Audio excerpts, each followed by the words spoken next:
I'm so excited to introduce you guys to this case from Sliger. I will be transferring all of the hardware from my current gaming PC into the CX3171a XL. These components include the ASUS Z790 ProArt, the 14700K, DeepCool's AIO, and of course the RTX 4090. What makes this case so exciting is the fact that you can horizontally mount a graphics card, which is highly unique for server chassis, at least custom ones anyway. So gone are the days where you have to buy a 4 or 5U chassis. This thing is only 3U in height, and it's gonna fit a 4090 graphics card in it. Holy cow. The entire point of racking my gaming PC is to clear some space off of my desk. It just feels way too cluttered right now, and moving the gaming PC to the CX3171a XL chassis should help give me plenty of room for activities on my desk. I first need to start by removing all of my old components from my previous desktop tower, which, looking back on, is absolutely gorgeous, and I think I'm gonna miss it a little bit. The RTX 4090 will be the first thing to come out since it pretty much locks everything into its current place. So it has to be removed before we can remove anything else. It's an absolute unit of a chungus. With that out of the way, I can start working on removing the AIO, which we will be bringing into the new case. Once I get the AIO removed, I can remove the last major component for the future build, the motherboard, which is incredibly easy to remove once everything else is removed and out of the way, and of course unplugged. Now it's time to say goodbye to my old chassis. And hello to the new CX3171a XL. The chassis is made from 20 gauge galvanized steel with an all black powder coat finish, which gives the chassis a clean, rugged look and a durable feel. The front removable panel is 18 gauge galvanized steel and has a filter hidden between it and the chassis. It also has a cutout for the power switch with an LED ring, dual USB 3.0 ports, and a USB Type-C port. Let's get the top lid removed so we can take a look on the inside of the chassis to get a better look at the PCIe Gen 4 ribbon cable and the mount for it, the hard drive cage, and finally the back side of the power switch and USB cables. This chassis has a unique feature that in theory helps make the assembly process easier. Once we get all of these screws removed, we can then slide the inner frame out of the chassis itself. With both of these pieces separated, it should be significantly easier to assemble the components as you have way more room to work with. It might even make maintenance easier too, since you have a larger area of space to work in. Included in the assembly kit are 2 GPU support brackets, one for GPUs with a backplate and one for without backplates. We also get 2 sets of rack ears and pretty much every type of screw for mounting various components that you would normally find in a kit. We will start by getting the included standoffs screwed down to the various places on the inner chassis. I started hand tightening most of the standoffs into places where I thought they should go, but then later used my motherboard to make sure that I got as many standoffs in the right position to secure the motherboard to the frame. I then went around with a 5mm socket and tightened the standoffs down as best as I could. With all those standoffs in place, it was time to drop in the motherboard and get it secured to the inner frame of the chassis. Now I already know that my RTX 4090 graphics card uses 3 slots, so I needed to move the PCIe mount down to the lowest mounting point so that I could properly mount my GPU and ensure that it fits appropriately. By moving it down, our ribbon cable now has a lot of excess cable. I did my best to tuck it between the frame and the motherboard, being as gentle as I could be. I repeated this between the PCIe slots as well, trying to make sure that the ribbon cable would not get pinched in any extreme manner. My build doesn't have any hard drives, so I removed the hard drive mounting bracket completely, which will also help give us more room to work with in the future and free up more space. So this case can only support an SFX or SFXL power supply. So in this case, I'm going with a Corsair 1000 watt Gold Plus SFXL power supply. This is ATX 3.0 compliant and also has the 12 volt cable that's needed for the 4090 graphics card. So let's get this thing plugged in. This is brand new. I've been waiting for this thing for days. And now we can pretty much finish the build from here. The entire room is filling up with that smell of fresh electronics. God, I can never get over how good that smells. This should probably come with a cancer warning. I bet it does. Anyway, let's get this thing installed. I'm growing impatient as we get nearer and nearer to finishing this project. This chassis tries to do something unique where these holes here allow air to come in for your power supply. So technically the power supply is supposed to have the fan on this side so it can draw in cool air from the rear and then spit that out the back. And of course air will also come in from here from your front radiator as well. So there's always going to be airflow in here no matter what. So if the fan kicks on, it'll pull its full fresh air from here as needed. Now, I think a lot of people would probably be tempted to face the power supply the other direction, where the fan is facing inward and it could pull in air from, you know, anywhere over here, which would be fine. But I think if we face it the opposite way, in theory, we should create a wall or radiant barrier here so none of the heat from the power supply actually escapes into the chassis area, heating up all the other components in the where the motherboard is. If you planned on using the hard drive bracket, it may not fit with the SFXL PSU, but it can be moved towards the front of the case and screwed down to the other two mounting points that are available. Pretty much everything mounted minus the graphics card. I think it's a good opportunity or a good point to put in our AIO. Now, I'm gonna go ahead and tell you guys, this thing is not on the recommended list for AIOs. So I'd highly recommend just buying the one that Sliger recommends on their website instead of trying to use something else. However, I think this is gonna fit, and if it doesn't fit, we're gonna force it to fit. So let's get it in there. Removing the front panel is very simple. Give it a nice tug and it should release itself from the frame. There are only 4 pins holding it snugly into place.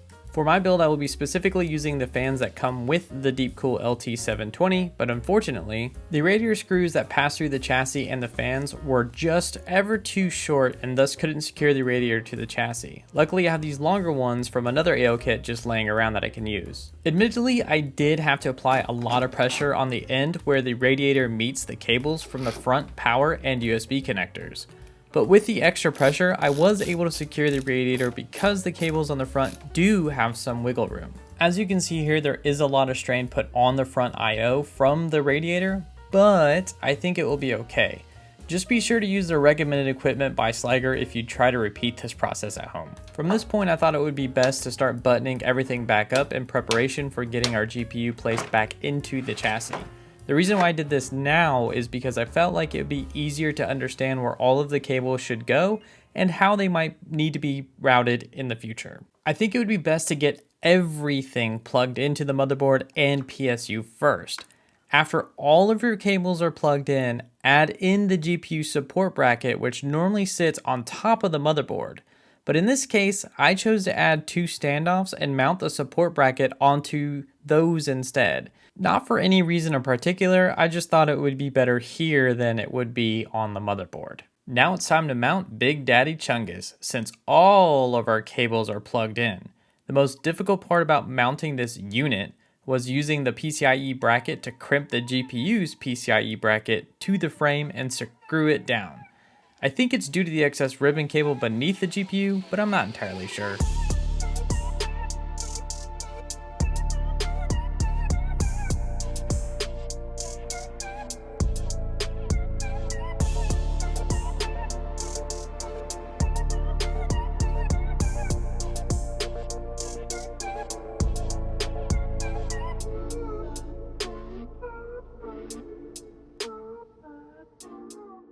With that in there, everything is super secure. This GPU is not moving anywhere at all. Even like this, and I'm putting some pressure on it, it is just absolutely not going anywhere. And we have the back plate installed, which is great. So we're gonna have a lot of support there over the years, or however long this stays rack mounted. It'll have plenty of support and we don't have to worry about bending anything, hopefully, anyway. All right, so let's get everything else plugged in.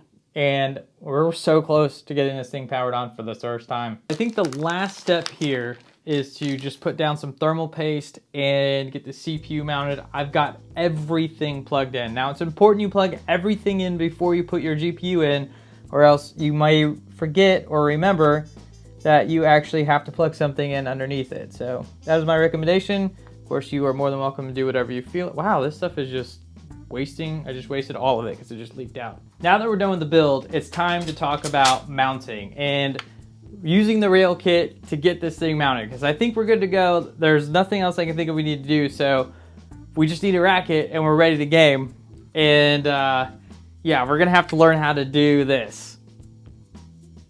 So let's just figure out how to get this thing racked. I don't know, I had planned on saying something pretty snarky there, but I don't know what I'm gonna say, because I'm not looking forward to learning how to use these rails. But I'm sure we can figure it out. I'm sure it's easy. Let's go. There is absolutely nothing that can go wrong from having this rack on this desk, but I don't know how else to show you guys with having lots of light how to install these things. So let me switch places. First things first.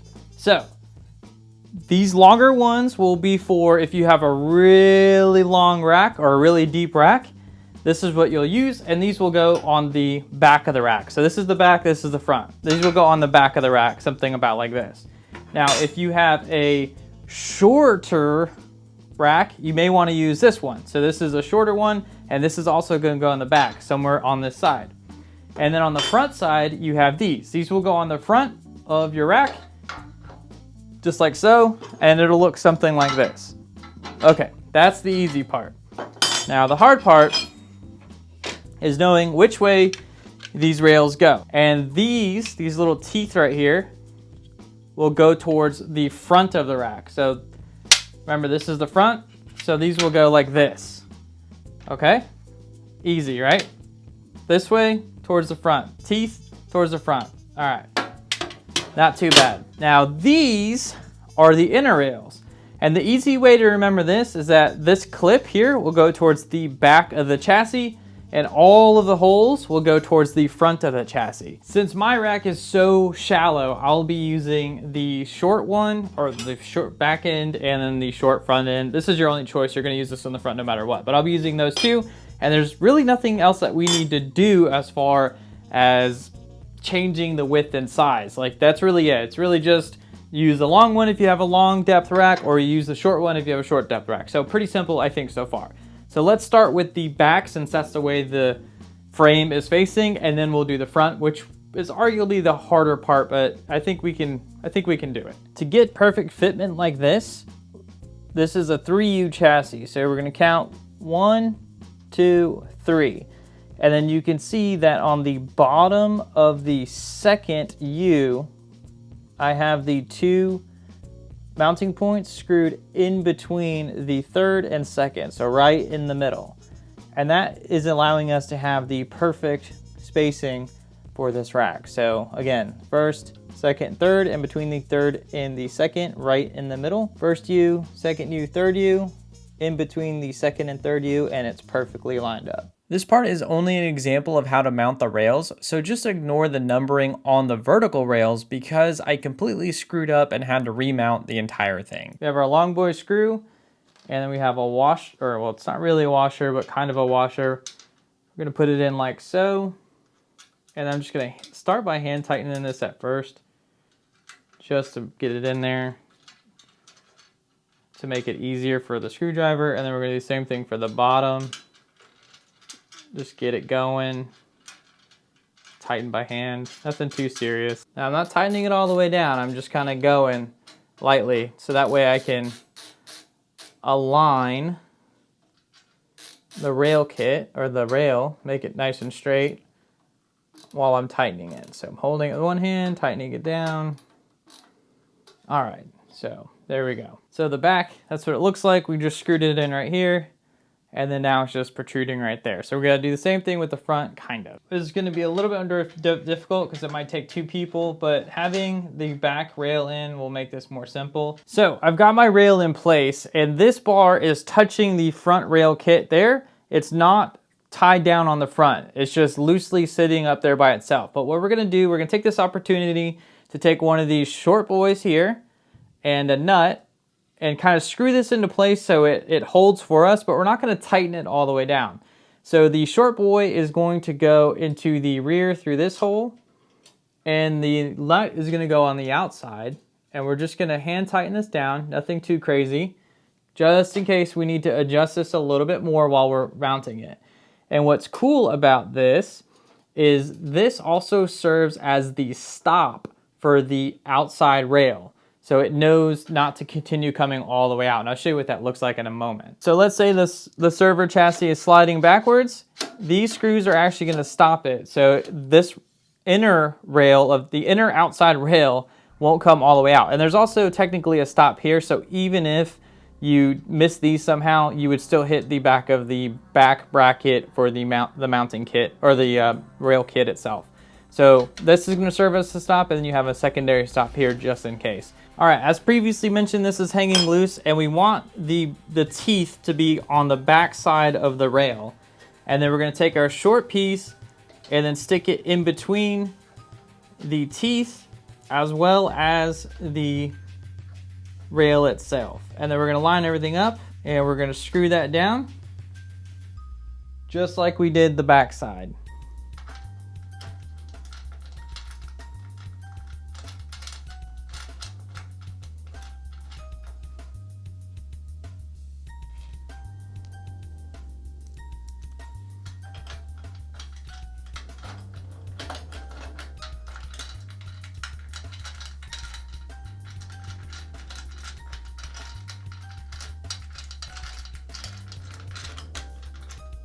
So now that we got everything screwed down on the front and the back, I'm just going to tighten these down all of the way, just so we have them where we want. And I'm not doing any kind of crazy tightening, mostly just hand strength and stopping when it feels really snug. Okay, so that's how you install the rail kit.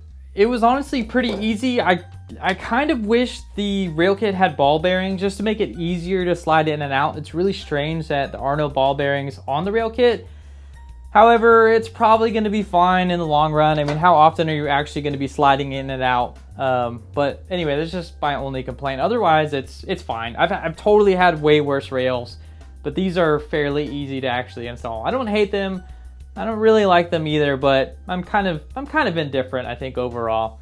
Anyway, let's get the other side on, and I am so ready to play games. So ready. Screw it. We're doing it live. I wasn't going to show you this part, but I'm just going to kind of do it without so many cuts, just to give you guys somewhat of a better idea of how much difficulty to expect. Of course, I've had just a little bit of practice now by mounting the first rail, so this will be a little bit easier on the second go.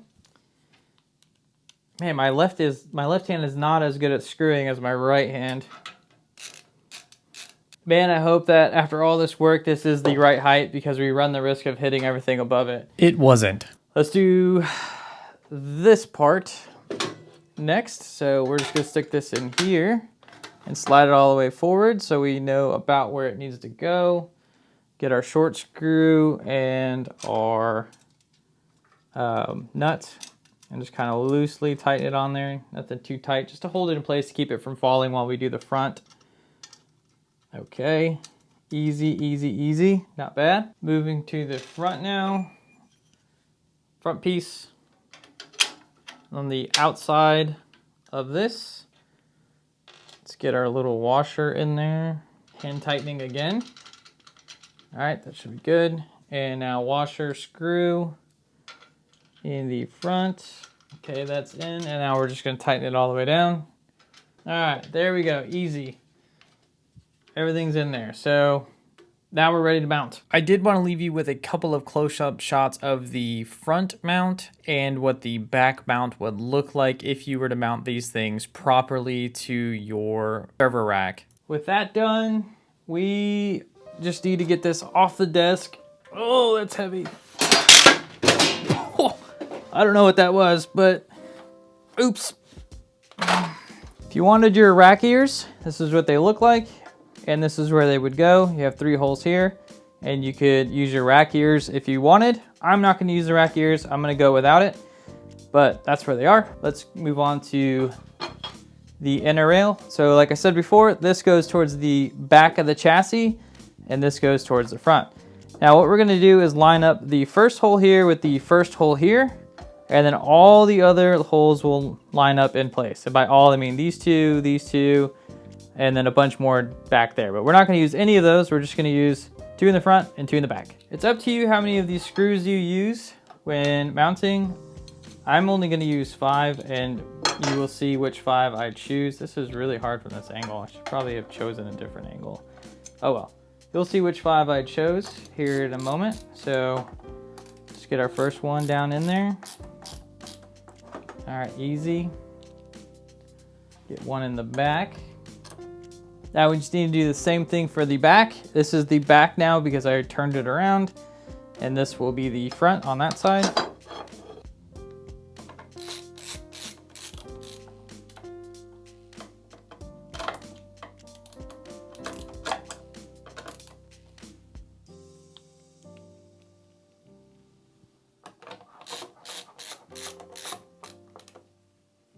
All right, that should be good enough. All right, it's mounting time. So we're just gonna pull out the inner slides so they lock in place, and we can easily slide in the server chassis like this. Here we go. So just lower them in. Try to get them into the inner outer slide. This may be a little difficult, but with a little finesse, you should get it. But to get it in for the first time, I'm pushing on that. It's locked in place, and we're gonna push it again so we can get the server to go all the way inside. And now that we've done that, we can continue pushing it, and it is inserted all the way. So now we can pull this forward, and it locks into place. Everything's locked, and we can work on this if we needed to, and we can push it back in. It goes all the way. There we go. Perfect. No problem. Let's get this bad boy powered on for the first time and play some games. Cutting over to the gaming PC, and we just caught that it got into the BIOS. It says no keyboard detected, but that's okay because I'm pretty sure it's actually plugged in. Finally, I can play games and not feel so claustrophobic inside of my own office. This feels so nice and so open.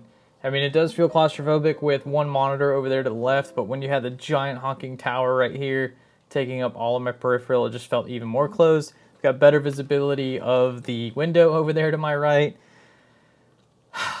This is nice. This is real nice. So what we're doing is we're running Steel Nomad stress tests. So this is gonna loop the benchmark 20 times. That'll give us a good idea of what the performance might be like. I'm not really too concerned about the performance per se. I'm really interested in the heat that's generated over 20 runs. So we're gonna take a look at this stress test when it's done and see where the heat's at for both the CPU and the GPU. I'm guessing the GPU is probably gonna be in the neighborhood of 66 to 70 degrees Celsius.